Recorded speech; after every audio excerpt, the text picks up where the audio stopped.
দেখি বন্ধুরা, আমার দেখার পরে মনে মনে অনেক আফসোস করি। সেটি হলো বাংলাদেশে যারা বিত্তবান, ধনী, কোটিপতি, ল্যান্ড প্রপার্টির মালিক, আমি আমার নিজের দুই চোখে দেখেছি। কারণ আমি আগেই বলেছি, ঢাকা শহরের কেন্দ্রীয় মসজিদের খতিব আমি। অনেক লোক এমন আছে, প্রচুর প্রাচুর্য আল্লাহ পাক রব্বুল আলামিন তাকে দান করেছেন। দিনের দিক থেকে তেমন বেশি আগানো না, নামাজ কালাম তত বেশি পড়ে না। তবে বাবা ইন্তেকাল করেছে, মা ইন্তেকাল করেছে। এখন বাবার ইন্তেকালের পরে নিয়মিত বাবার মৃত্যুবার্ষিকী পালন করে। মৃত্যুবার্ষিকী পালন করা বৈধ না অবৈধ সেই ফতোয়া আমি আজকে বলবো না। আমি শুধু একটা জিনিস বোঝাবার জন্য বলি, এদেশে এমনও সন্তান আছে যে তার বাবার মৃত্যুবার্ষিকী, জন্মবার্ষিকী, মার মৃত্যুবার্ষিকীতে কোটি টাকা, 3 কোটি টাকা ব্যয় করে। এরকম লোকও আছে।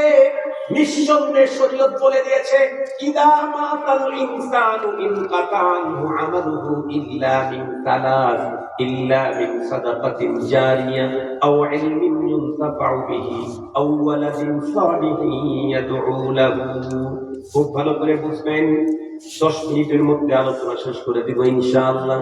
আল্লাহ পাকের রাসূল বলেন, কোন একজন মানুষ দুনিয়া থেকে চলে গেল, তার আমলের দরজা বন্ধ হলো, কিন্তু 3টা পদ্ধতিতে তার আমলে নেকি পৌঁছানো সম্ভব। তার গুনাহগুলা বন্ধুরা আমার ক্ষমা নেওয়া সম্ভব। গুনাহ, যে ব্যক্তি গুনাহ নিয়ে কবরে গেছে, তার গুনাহ তুমি কেমনে মাফ দিবা? অপশন আল্লাহ পাক নিজেই বলে দিয়েছেন, তার পয়গম্বরকে দিয়ে বলাইছেন, শিখাইছেন। তোমরা আমার কাছে আবেদন করো, জামিনের জন্য আবেদন করো, রব্বিগফিরলি ওয়া লিওয়ালিদাইয়া ওয়া লিল মুমিনিনা ইয়াওমা ইয়াকুমুল হিসাব। বলুন তো দেখি, এই দোয়াগুলা আমাদের হুজুরেরা বানাইছে নাকি আল্লাহ আল্লাহর রাসূল শিখাইছে? কথা বলেন না কেন? আরো দোয়া শিখাইছেন কি, রব্বিরহামহুমা কামা রাব্বায়ানি সাগীরা। এই দোয়া কে শিখাইছেন বলেন? কে? আল্লাহ নিজেই শিখাইছেন। আল্লাহ বলেন, কাদা রাব্বুকা আল্লা তা'বুদু ইল্লা ইয়্যাহু ওয়া বিল ওয়ালিদাইনি ইহসানা ইম্মা ইয়াবলুগান্না ইনদাকাল কিবার আহাদুহুমা আও কিলাহুমা ফালা তাকুল লাহুমা উফফিন ওয়ালা তানহারহুমা ওয়া কুল লাহুমা কাওলান কারীমা ওয়াখফিদ লাহুমা জানাহাদ দুল্লি মিনার রাহমা ওয়া কুর রব্বিরহামহুমা কামা রাব্বায়ানি সাগীরা। রব্বিরহামহুমার দোয়া কে শিখাইলেন বলেন? কে? তার মানে তো, ও আমার বান্দা, তোর পিতামাতা মারা গেলে নেকি যদি কম নিয়ে কবরে গিয়ে থাকে, তাহলে তার অ্যাকাউন্টে নেকি পৌঁছাবার জন্য সূরাতুল ফাতিহা পড়বি, ইখলাস পড়বি। অপশন দেখে দিলাম।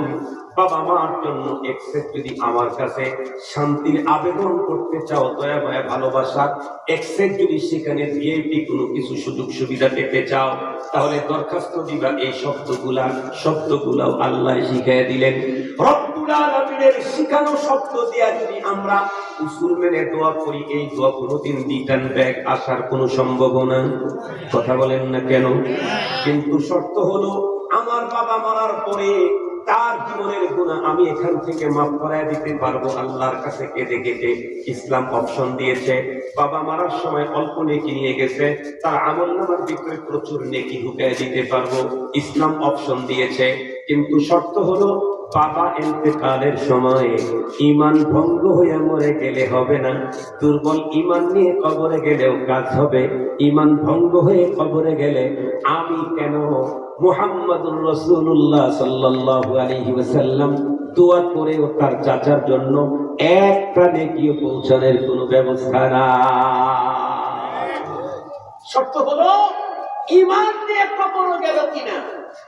আমি আমার ভাইদেরকে বলতে চাই, ও ভাই, মরণের পরে বাবার জন্য কোটি মিলিয়ন ডলার ব্যয় করবেন, ভালো, 1 টাকা দিলেও কাজ হবে। কিন্তু শর্ত হলো, কি নিয়ে কবরে যেতে হবে? কথা বলেন না কেন? কি নিয়ে কবরে যেতে হবে?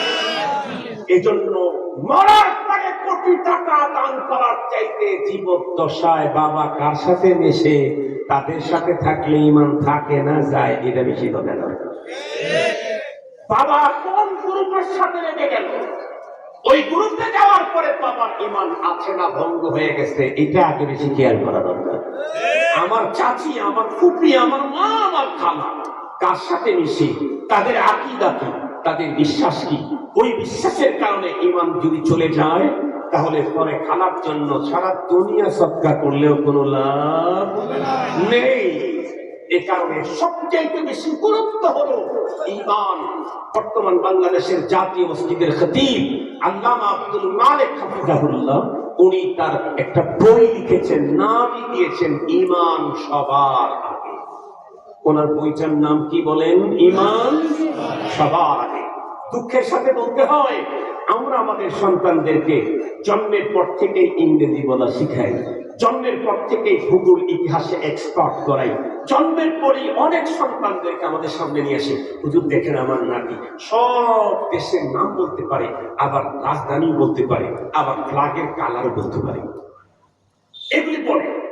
কিন্তু ছোট্ট ছোট্ট সন্তানদের মূল পুঁজি যেটা দেওয়া দরকার ছিল সেটা হলো ঈমান। কথা বলেন না, কিন্তু সেটা কি? ছোট ডাক তো নাই, দাদারই তো নাই। কথা বলেন না কেন? নাতির তো নাই, দাদারই তো খবর নাই। দাদা তো 80 বছর বয়স হয়েছে, কালকে কাপড়ে জড়তে পারে, এখনো বলতে পারে না ঈমান ভঙ্গের কারণ কি। যেই লোক ঈমান ভঙ্গের কারণ জানে না, তার ঈমান আছে বলে গ্যারান্টি দেওয়া যায় না।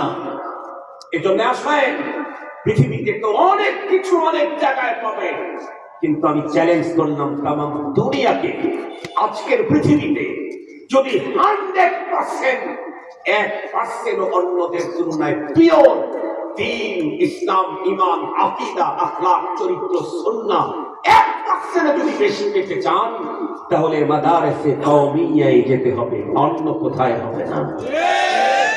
1% হলেও বেশি আছে এখানে।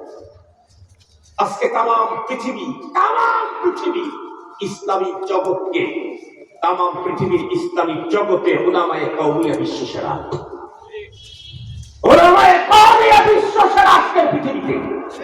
আপনাদেরকে 2-3টা রেজাল্ট আপনাদেরকে কারগুদাই শুনে শেষ করে দিচ্ছি। পরেন তো দেখি, হিফজুল কোরআন প্রতিযোগিতা বর্তমান পৃথিবীতে হয় না? কখনো 80 রাষ্ট্র, কখনো 69, কখনো 110, কখনো 117। আমি নিজে তো সেখানে গেছিলাম বাংলাদেশে। 12 বছর পর্যন্ত বাংলাদেশের যেই সন্তানেরা হিফজুল কোরআন প্রতিযোগিতায় যেই জমিনে কোরআন নাযিল হয়েছে, সেই জমিনে দাঁড়িয়ে সেই দেশের মানুষকে পিছে ফেলে নাম্বার 1 হয়েছে বাংলার সন্তান। মক্কা মদিনায় কোরআন নাযিল হয়েছে, মক্কা মদিনায় হিফজুল কোরআন প্রতিযোগিতায় মক্কা মদিনার লোকেরা পিছে বাংলাদেশের কওমি অঙ্গনের ছেলেরা নাম্বার 1। অস্বীকার করবার কোন সুযোগ আছে? বিগত সময়ে রাষ্ট্রের পক্ষ থেকে তাদেরকে সংবর্ধনা দিতে বাধ্য হয়েছে। শুধু কি হিফজুল কোরআনেই না, তামাম পৃথিবীতে বর্তমানে বিশ্ব চ্যাম্পিয়ন কারি যদি হামসা না পায়, মাত্র 5 জন থাকে। তার ভিতরে একজন আমাদের বাংলাদেশের সূর্য সন্তান কারি আহমদ বিন ইউসুফ আল আজহারি। কওমি অঙ্গনে বাবা কওমি ছিলেন, কওমি অঙ্গনে পড়লাম। আমার দোস্ত